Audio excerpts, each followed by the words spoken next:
Scuola 2009. Siamo con la professoressa Maddalena Carraro, preside dell'Istituto Scolastico Marconi di Padova.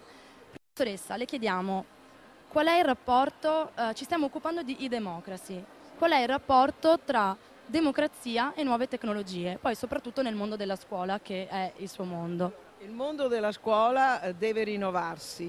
Tutti dicono che si rinnova più tardi per vecchi problemi. Io dico invece che i ragazzi sono la nostra forza trainante, sono loro che ci fanno rinnovare. Io non ho mai problemi con i ragazzi per l'introduzione di nuove tecnologie, l'ho con gli adulti qualche volta che si devono adattare e quindi si provvede con 100.000 materie. Per tornare a quello che lei vuole, io dico che la relazione è una relazione, me lo lasci dire, di libertà ed equilibrio, perché io non devo essere succube delle nuove tecnologie, devo saperle usare, non devo morirci di fronte a un computer, però lo devo utilizzare. A un ragazzo io non posso più proporre, e faccio di tutto per togliere questo vizio, una lezione cattedratica lunga, la cattedra e i banchi.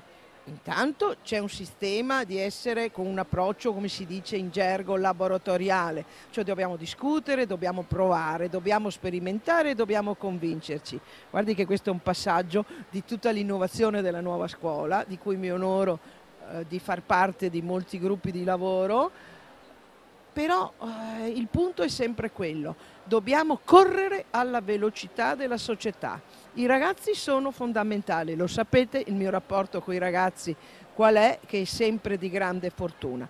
E io dico, se lei mi permette, un altro discorso, uno slogan che mi conduce da tanti anni, da quando faccio il preside e partecipo a tutti gli eventi, a tutte le mostre, a tutte le rassegne che si fanno in giro per l'Italia e l'Europa, perché credo molto nella comunicazione attiva, è creatività e tecnologia.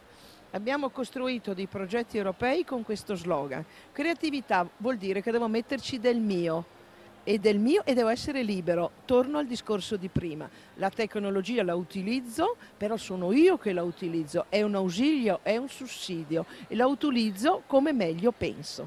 Certo, allora lei ha parlato di creatività e tecnologia. Proprio a questo proposito, nell'ambito del cosiddetto edutainment, quindi education e entertainment, sono stati realizzati dei progetti laboratoriali di insegnamento dell'informatica, quindi di educazione informatica nelle scuole primarie, attraverso dei laboratori creativi.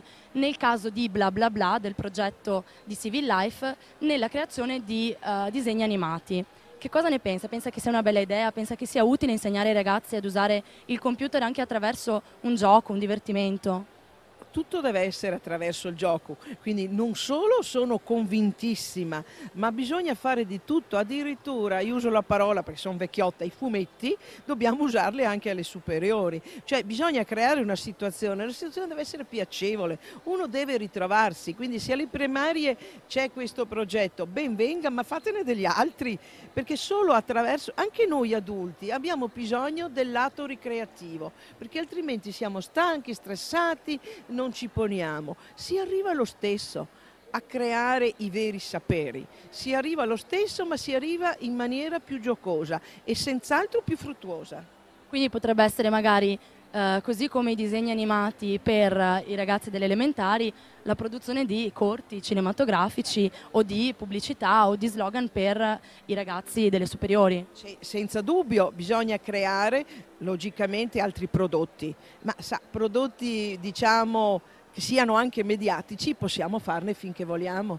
Prodotti bisogna farli, bisogna cercarli. Oggi ne viene uno, domani ne viene un altro. Oggi i ragazzi stanno bene con la PlayStation, domani staranno bene con qualcosa d'altro. Bisogna precorrerli. Finora invece abbiamo seguito quello che i ragazzi facevano e magari non del tutto convinti.